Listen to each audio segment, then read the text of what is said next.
శ్రీనివాసమంగాపురం శ్రీ కళ్యాణ వెంకటేశ్వర స్వామి వారి బ్రహ్మోత్సవాల్లో మూడో రోజైన గురువారం రాత్రి అనంత తేజోమూర్తి అయిన శ్రీదేవి భూదేవి సమేత శ్రీనివాసుడు కాళీయమర్దనుడి అలంకారంలో ముచ్చపు పందిరి వాహనంపై భక్తులకు అభయమిచ్చారు. రాత్రి 7 గంటలకు స్వామివారు 4 మాడ వీధుల్లో విహరించి భక్తులకు దర్శన భాగ్యం కల్పించారు.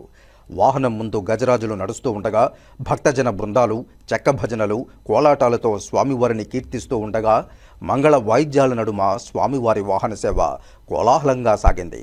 భక్తులు అడుగడుగునా కర్పూర హారతులు సమర్పించి స్వామివారిని దర్శించుకున్నారు.